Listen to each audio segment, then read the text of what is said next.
Rogo-vos, pois, irmãos, pela compaixão de Deus, que apresentei os vossos corpos em sacrifício vivo, santo e agradável a Deus, que é o vosso culto racional. E não sede conformados com este mundo, mas sede transformados pela renovação do vosso entendimento, para que experimenteis qual seja a boa, agradável e perfeita vontade de Deus. Se você puder ler o versículo 2 comigo, por gentileza, 1, 2, 3. E não sede conformados...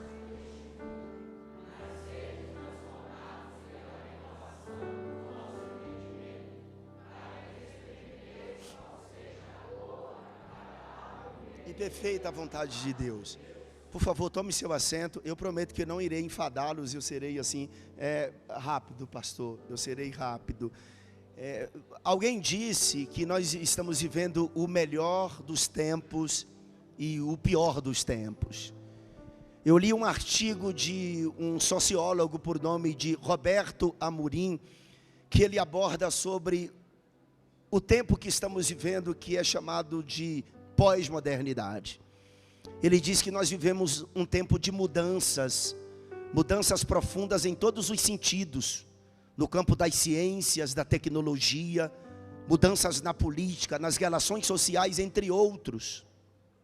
E todas essas mudanças são fruto do vento do desenvolvimento econômico e tecnológico, que empurrou as relações humanas e sociais para a direção da pós-modernidade.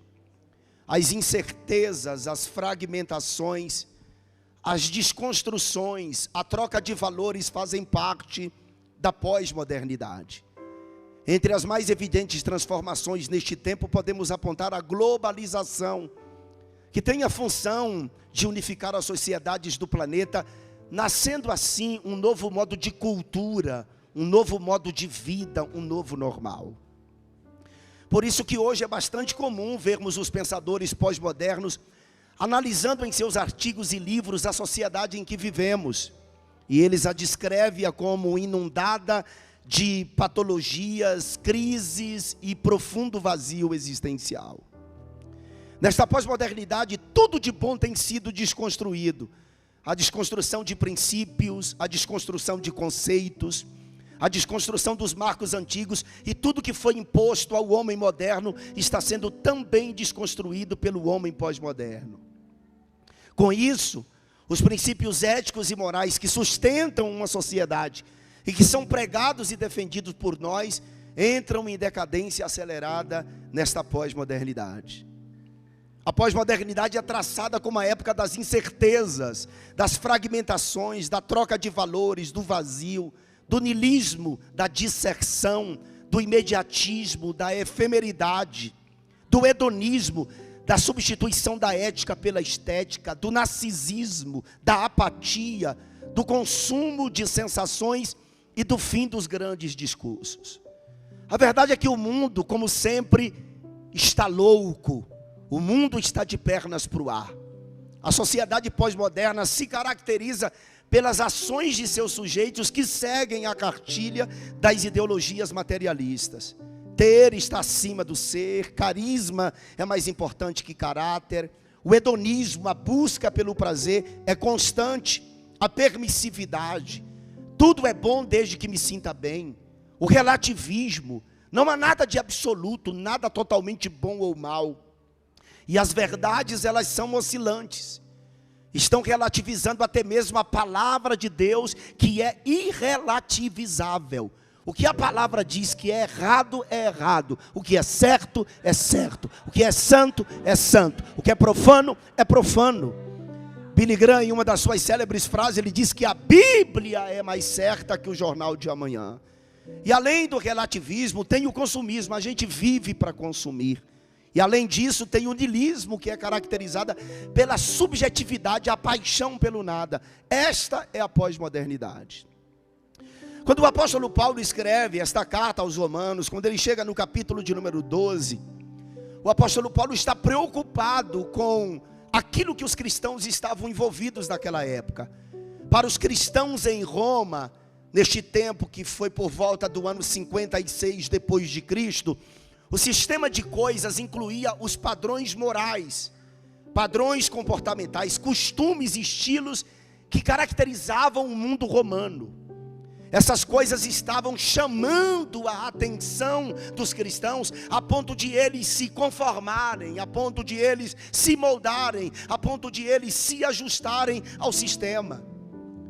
Paulo percebeu que os romanos estavam influenciando os cristãos, e os cristãos estavam se conformando, acomodando-se ao modelo e padrão do sistema mundano, e isso estava comprometendo a vida cristã e a comunhão dos cristãos com Deus. Por isso que no versículo 1 ele está rogando. Ele diz: rogo-te pela compaixão de Deus. Rogar é um pedido de insistência, é pedir com urgência.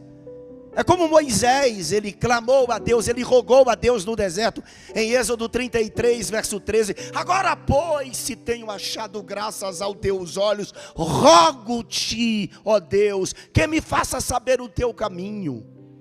O que Paulo está fazendo aqui é rogar. E ele diz assim: eu rogo-vos pela compaixão de Deus. Quando ele usa essa palavra compaixão de Deus, ele está com um sentimento de pesar, de tristeza, causado pela tragédia alheia, que desperta a vontade de ajudar, de confortar quem dela padece. Em outras palavras, Paulo estava dizendo: eu quero ajudar vocês, eu quero estender as mãos para vocês. E ele diz, ele continua no versículo de número 1 do capítulo 12, que é para os cristãos apresentarem seus corpos como sacrifício vivo, santo e agradável a Deus. Olha que linguagem metafórica que o apóstolo Paulo está usando aqui. Ele diz: apresentem os vossos corpos em sacrifício vivo. Vocês podem repetir após mim? Apresentar o meu corpo em sacrifício vivo, santo e agradável a Deus. Paulo aqui, ele está trazendo uma memória dos cristãos, os sacrifícios que eram efetuados no Antigo Testamento. Porque vocês sabem que dentro do templo havia o altar dos holocaustos, havia uma porta, um reposteiro na verdade, o altar dos holocaustos, a bacia, 5 colunas, mesa dos pães, castiçal de ouro, o altar do incenso, 4 colunas, o Santíssimo, a arca com propiciatório. E era exatamente ali no átrio que ficava o altar dos holocaustos, que representa tipologicamente a cruz, e o lugar onde se efetuava o holocausto. Paulo aqui está usando esta linguagem metafórica para descrever a nossa dedicação e a nossa devoção a Deus. Deus não quer só o seu coração, Deus quer você por inteiro. Ele quer seu espírito, ele quer sua alma e ele quer o seu corpo. E quando Paulo fala em sacrifício, ele está fazendo alusão aos sacrifícios que se fazia no templo, no altar do holocausto. E você sabe que holocausto é uma palavra hebraica que quer dizer fazer subir. Repete após mim: fazer subir. É que quando se queimava o animal, quando se oferecia o holocausto, o cheiro subia suavemente às narinas de Deus. Paulo está dizendo: vocês precisam apresentar os vossos corpos de tal forma que seja agradável o cheiro diante de Deus.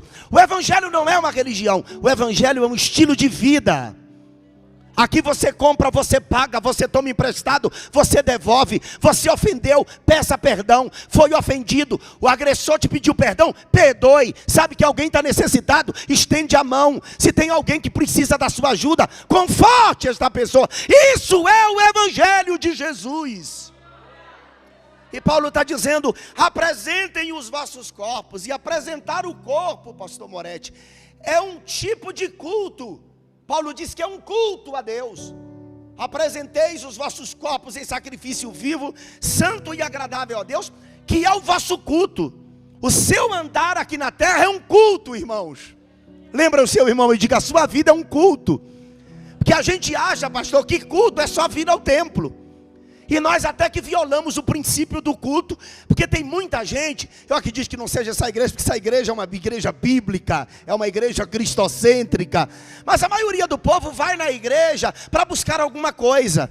Vai para onde, irmão? Eu vou para a igreja buscar minha vitória. Aqui não é lugar de buscar vitória, aqui é lugar de você trazer culto para Deus.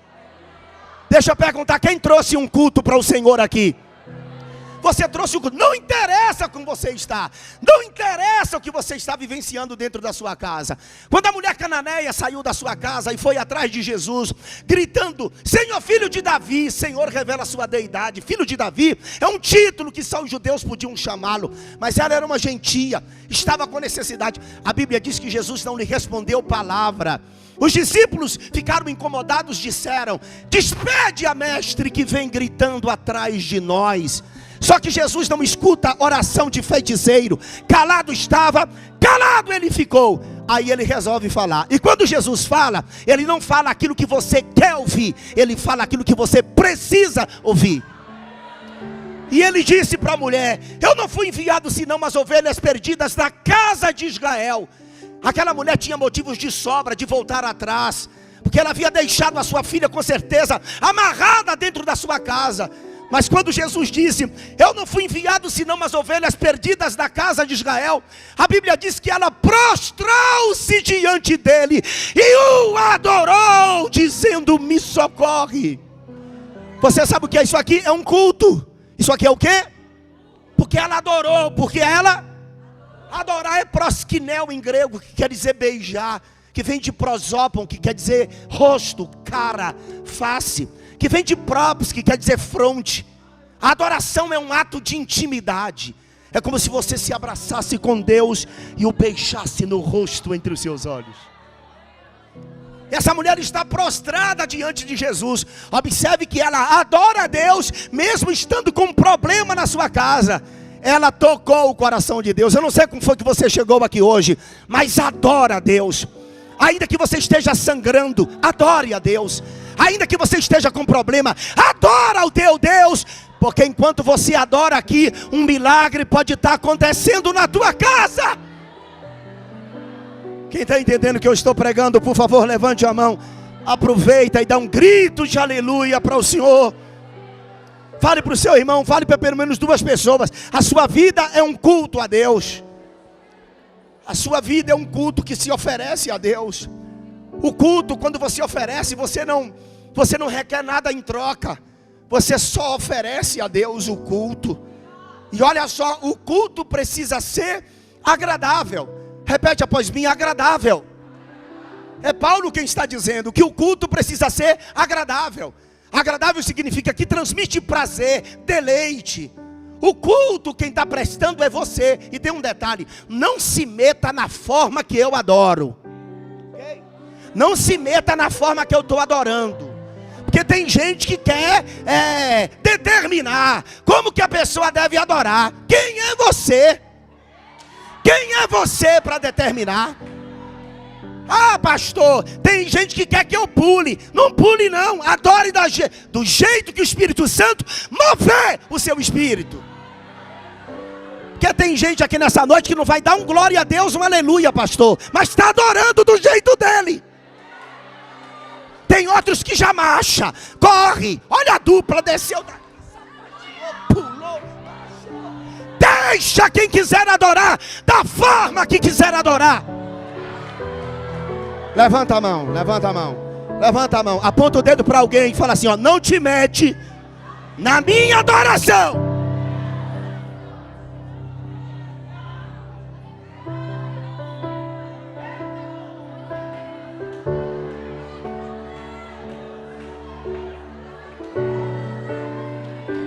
Porque tem gente que volta para casa após o culto e volta como Caim, pastor Moretti. Abel cultuou, Deus recebeu, ele voltou feliz para casa, mas Caim ficou chateado porque não cultuou, não prestou o culto de forma correta.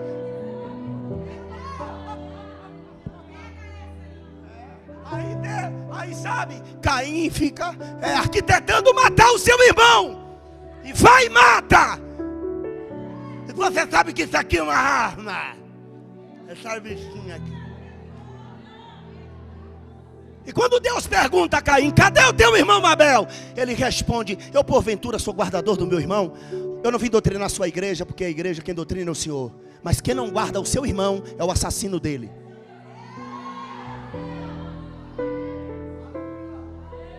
O culto precisa ser agradável, repete após mim: agradável.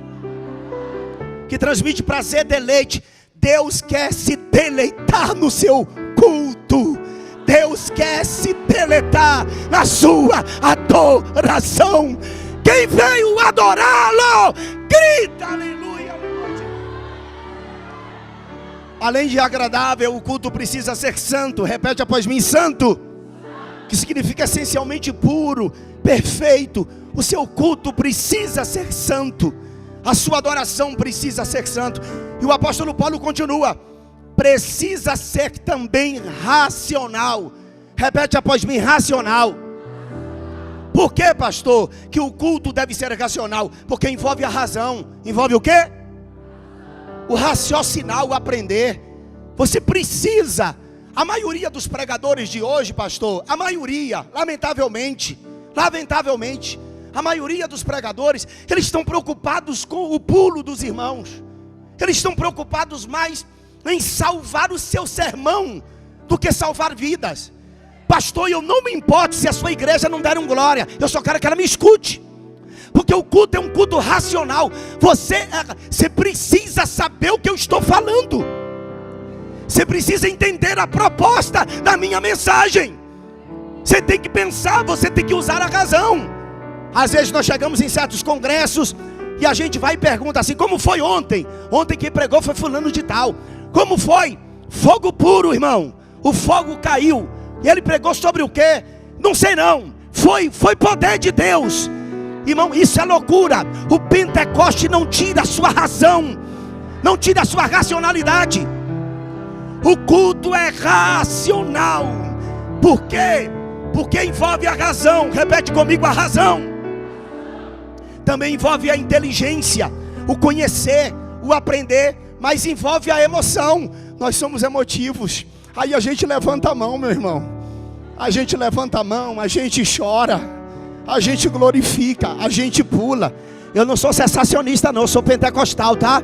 Eu creio que Jesus salva, cura, liberta, batiza com o Espírito Santo. Eu só não creio em palhaçada e esculhambação. Como esses dias eu vi um obreiro descer do altar da igreja, foi lá no meio da igreja, subiu na coluna, trepou na coluna da igreja e começou a bater com a cabeça. O espírito do pica-pau pegou ele. Gente carregando cadeira na cabeça, isso é loucura.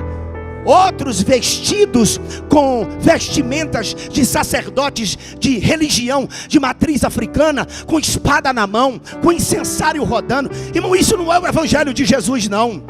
Isso não é o evangelho de Jesus. Eu creio no Pentecoste clássico, o Pentecoste de Atos 2. E não venha para cá me dizer que em Atos 2, como os reformados falam, e tem até crente pentecostal das nossas igrejas que estão aderindo às doutrinas dos reformados, dizendo assim: ser batizado com o Espírito Santo não precisa falar línguas estranhas. Precisa sim. A evidência do batismo é língua. Aí vem eles: venha quente que eu estou fervendo. Mas lá em Atos os discípulos só falaram xenolália para as 17 nações que estavam ali. Aí Deus pegou e deu o poder para que os discípulos falassem nos respectivos idiomas daquelas 17 nações que estavam ali. Só, meu irmão, que o texto diz que eles falaram línguas repartidas como que de fogo. Que língua é essa? Não é xenolália, é glossolalia, é línguas estranhas. Tem alguém aqui que é batizado com o Espírito Santo? Dá um grito de glória. O culto precisa ter razão. Fala para o seu irmão: razão. Aprenda com a mensagem. Eu vou falar uma coisa: a gente é pentecostal, é barulhento, mas o senhor quer ver uma coisa, pastor? O dia que Deus fala com a gente, mesmo, não é no vento, não é na tempestade, não é no furacão.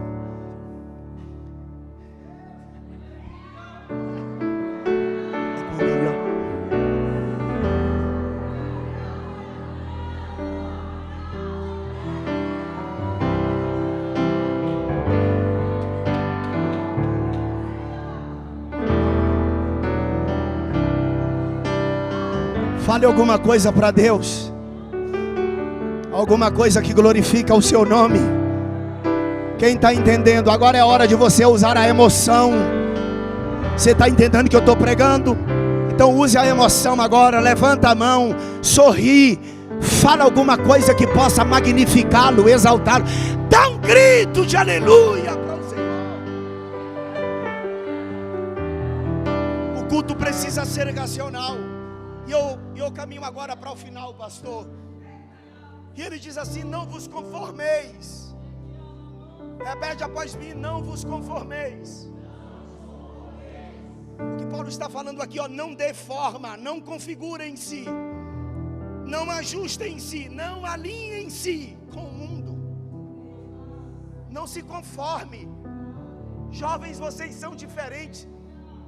Vocês têm uma tarefa a cumprir na universidade, no seu campus, no seu ambiente de trabalho, na sua escola.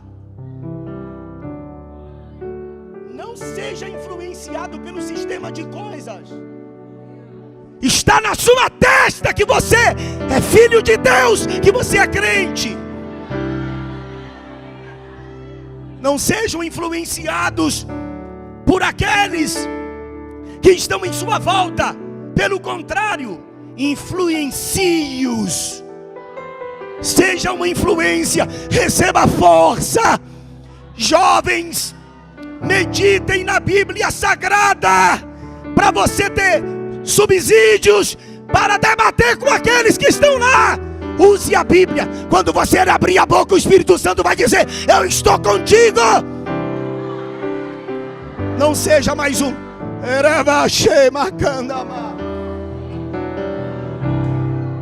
Eu queria que você levantasse a mão mais uma vez. Aleluia.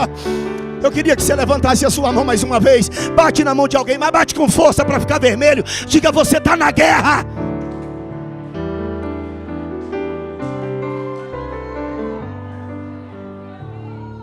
E ele diz assim: e não vos conformeis com este mundo. É com este mundo. O mundo aqui não é o cosmos, não é a ordem e a beleza da criação. O mundo aqui não é a humanidade. Por exemplo, João capítulo 3, versículo 16 diz: porque Deus amou o mundo, ali é a humanidade. O mundo aqui falado por Paulo é o vasto sistema desta era, o sistema anti-Deus com suas atitudes corrompedoras. Quem comanda esse mundo é o príncipe dele. O mundo está completamente preparado, tecnológica, científica e socialmente preparado para a chegada do homem do pecado. Uma plataforma política vem sendo montada há muito tempo, um aparato, a internet, por exemplo, o sistema de monitorização. Porque o governo do anticristo será um governo mundial único, será uma moeda mundial única e um controle social mundial único. Paulo disse: não amem esse sistema, não amem o mundo e não vos conformeis com este mundo. Por isso que o apóstolo João, na sua primeira epístola 2, verso 15, ele diz: não ameis o mundo nem o que o mundo há. Se alguém ama o mundo, o amor do Pai não está nele. Gente, aqui existe uma ação direta de Satanás no mundo. E eu queria ler um texto com vocês, se a mídia puder. Lucas capítulo de número 11. Eu faço questão de ler esse texto. Lucas 11. Satanás tem um reino hierarquicamente muito bem organizado. Principados, demônios com atividades internacionais, agem principalmente na área sociopolítica internacional. Potestades, demônios com atividades no país. Governos, demônios com atividades no estado. Hostes, demônios do baixo instinto que opera no local. E existem os epítetos de Satanás, que são demônios que comandam jurisdição. É um reino hierarquicamente muito bem organizado. No capítulo 11, versículo 14, preste atenção nisso aqui. Preste atenção nisso aqui. Jesus estava expulsando o demônio que era mudo. E quando o rapaz ficou livre, a multidão se maravilhou. Mas alguns deles diziam no verso 15: ele expulsa demônio por Beelzebul, príncipe dos demônios. E outros, tentando, pediam-lhe um sinal no céu. Mas Jesus, conhecendo os seus pensamentos, disse-lhes: todo reino dividido contra si mesmo será assolado, e a casa dividida contra si mesma cairá. E se também Satanás está dividido, Jesus deixa explícito em letras garrafais que Satanás não se divide. Olha o que ele diz: e se também Satanás está dividido contra si mesmo, como subsistirá o seu reino? Então Satanás não está dividido. Nós não podemos nos dividir. Nós do ministério da igreja, nós temos que nos submeter ao pastor da igreja. Você, jovem, submeta a sua liderança, os princípios de autoridade, porque Satanás não se divide. É um reino hierarquicamente muito bem organizado. E Jesus disse assim: ó, vocês estão dizendo que eu expulso o demônio por Beelzebul. O 19: e se eu expulso o demônio por Beelzebul, por quem os expulsam vossos filhos? Eles, pois, serão os vossos juízes. Aqui tem uma profecia extraordinária que vai se cumprir no juízo final. Porque os filhos deles creram no Salvador. E como eles não creram, no juízo final, esses filhos irão julgá-los. Aí Jesus diz no verso 20: mas se eu expulso os demônios pelo dedo de Deus, certamente a vós é chegado o reino de Deus. Agora o versículo 21, olha isso: quando o valente guarda armado a sua casa, em segurança está tudo quanto tem. Aí eu vou fazer uma pergunta para vocês: quem é o valente? Quem é o valente? Olha o que Jesus está dizendo. Para nesse versículo: quando o valente guarda armado a sua casa, em segurança está tudo quanto tem. O senhor pode subir aqui, por gentileza? Sobe aqui o senhor. O senhor pode vir aqui? O senhor? Vem aqui o senhor. Não, deixa o líder, vem cá, meu líder, vem, por favor. Por favor. Jesus disse o quê? Quando o valente guarda armado a sua casa, em segurança está tudo quanto tem. Quem é o valente? Quem é o valente? O valente é o diabo, é Satanás. Quem é a casa? Quem é a casa? A casa é o homem. E eu vou te mostrar. Então quem é o valente? Quem é o valente? E quem é a casa? O homem. Você não é, claro, você é um servo de Deus. É só uma analogia. Ele é a casa porque ele é de menor estatura que você. Tá? E você é o valente que guarda a casa. Já aconteceu alguma vez de você combinar com alguém: eu vou te levar para a igreja, eu te passo aqui, eu te pego, e na hora a pessoa desistiu? Já aconteceu? Já aconteceu várias vezes comigo. Porque o valente guarda armado a sua casa. Ou seja, todas as vezes, defende a tua casa, homem. Defende a tua casa. Todas as vezes que alguém vai chegar perto da casa, o valente, mas não é assim não, irmão, é valente. Entendeu? Todas as vezes que alguém vai chegar na casa, o valente guarda armado a sua casa, para manter a casa em segurança. Quem está entendendo? Agora olha o versículo de número 22. Então o valente guarda armado a sua casa, para manter a casa em segurança. Aí Jesus diz assim, ó: mas sobrevindo outro mais valente do que ele. Jesus está dizendo: quando eu chego na parada, eu arrebento o valente, pego a casa, e a casa passa a ser minha. Levante a mão, bate, vem cá, meu filho, vem cá, calma. O mais valente é Cristo. Cristo tomou a casa agora é dele. Esta casa é tua casa, nós.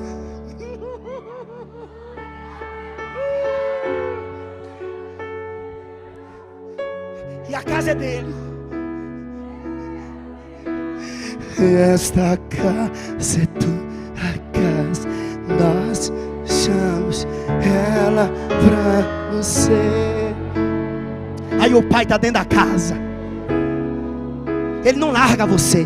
Você vai caminhar, fazer caminhada, ele vai. Você vai trabalhar, ele diz: eu vou. vai para o evangelismo. Ele disse: eu também vou para o evangelismo. Você vai dormir, você dorme, mas ele fica acordado, porque o guarda de Israel não toca neja. Você vai para o culto, ele diz assim: alegrei-me quando me disseram, vamos à casa do Senhor. Ele não te deixa, ele não te deixa. Só que o valente fica irado.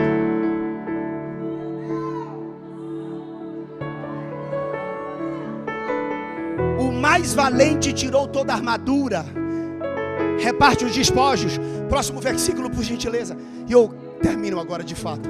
Quem não é comigo é contra mim. Quando o mais valente vence o valente, a casa é reformada. Por que, pastor Moretti, acontece duas coisas? Número 1, Jesus lava a casa com sangue. Jesus lava a casa. E segundo, ele acende uma luz, que é o Espírito Santo. No outro dia que a pessoa encontra aquele cara que entrou desfigurado, deformado na igreja. O que aconteceu com você? Eu sou crente agora. A face está brilhando. Versículo 24. Olha só. Olha o que Jesus diz: quando o espírito imundo tem saído porque a casa é o homem, ele fica irado e sai andando por lugares secos, buscando repouso. O reino de Satanás é hierarquicamente muito bem organizado. E não achando, diz: tornarei para minha casa de onde saí. Cadê os jovens que estão aqui? Aí só que ele não volta só, ele chama mais 7. 7 com ele, 8. Era o número de um pelotão de assalto romano, atiradores de elite.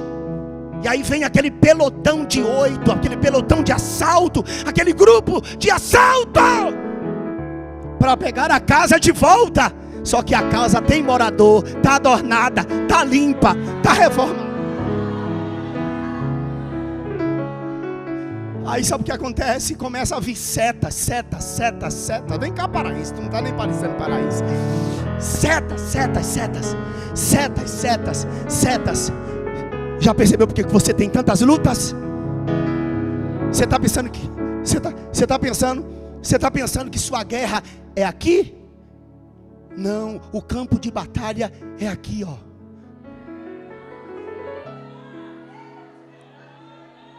O seu campo de batalha é aqui. Fala a verdade, eu perdi o sono. Aquilo está me atribulando. Aqui, é ou não é?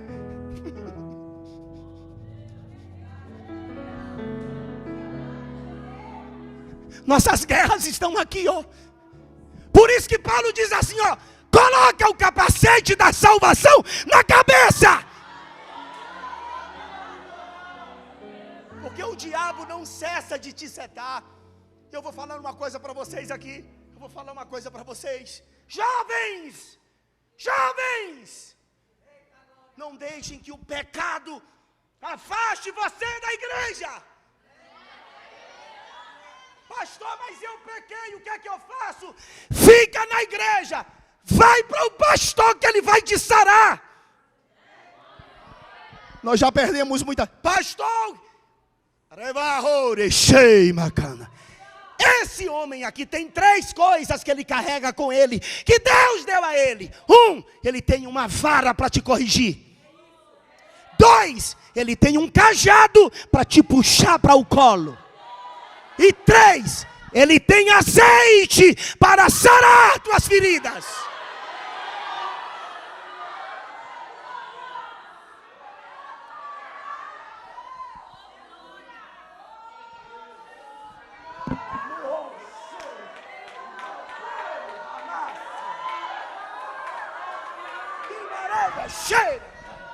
Ai, eu pequei, vou chutar o pau do barraca, vou embora. Não vai, tem pastor para curar você.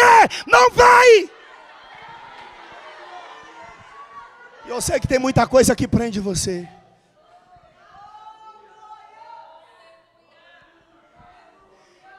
Eu nasci para te chamar de Deus. Me perdoe. Eu nasci para te chamar de Pai. Isso aqui é para alguém aqui. Andar do seu lado.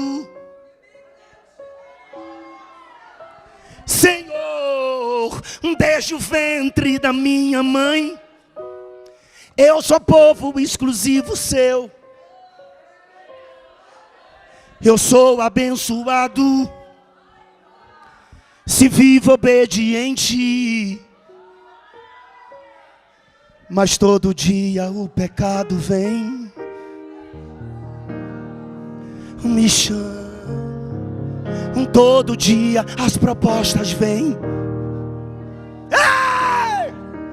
me chama. Todo dia vem as tentações. Fala que não é. Todo dia o pecado vem, mas eu escolho ser amigo de Deus. Eu escolho Cristo todo dia. Já morri pra minha vida, agora eu vivo a vida de Deus.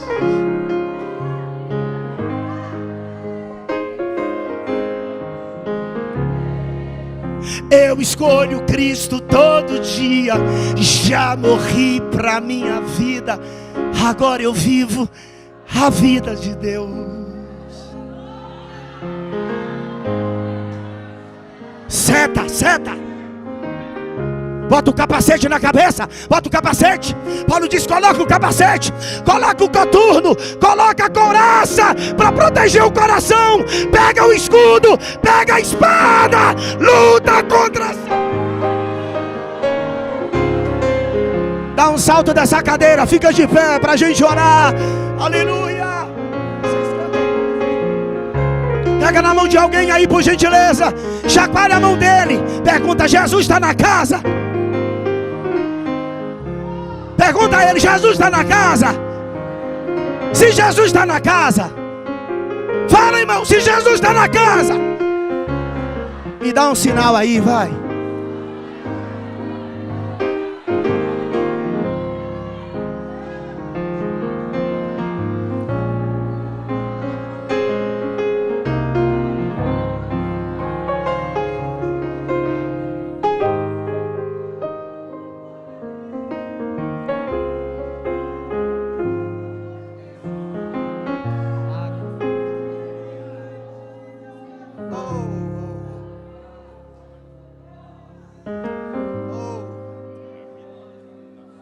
Sabe por que Paulo diz isso? Ele diz, ó, para que vocês experimentem a vontade de Deus. Experimentar é ter uma experiência, gente, meu Deus do céu. Oh, meu pastor, nós conversamos aqui. O Senhor me falou tantas experiências. Eu já vivi tantas experiências.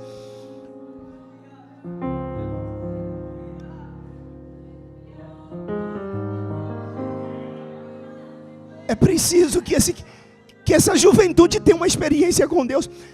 Quem foi no inferno foi aquela irmã. Quem foi no céu foi aquele irmão. É uma experiência dele. Você precisa ter a sua experiência com Deus.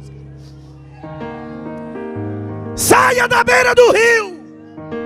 As águas estão dando nos artérios. E o profeta vê um anjo que mede 1000 côvados, 500 metros. E quando Ezequiel vê o anjo, ele estava entendendo: Deus está me chamando para algo maior. E ele caminha, pá, pá, pá. Quando chega, as águas estão nos joelhos. Quando ele procura o anjo está 1000 côvados na frente, 500 metros. Ezequiel está dizendo: Deus quer que eu vá mais, aí eu vou caminhar mais. E aí as águas estão nos lombos. Quando chega lá nos lombos que ele procura o anjo está 1000 côvados na frente, 500 metros. Ezequiel está dizendo: eu vou atrás. Só que a Bíblia diz que ele não podia andar, porque o ribeiro era profundo. Ele disse: eu não vou andando, mas eu vou nadando. Quando você está nadando, só aparece a cabeça. É verdade ou não é? O corpo fica submergido pelas águas. Quem é o cabeça da igreja? É Cristo. Quem é o corpo de Cristo? É a igreja. Então mergulha, meu filho. Deixa só Cristo aparecer. Levanta a mão para dar glória. Pergunta para alguém aí, pergunta para alguém. Ele está na casa? Pergunta. Se ele está na casa, me dá um sinal aí, vai.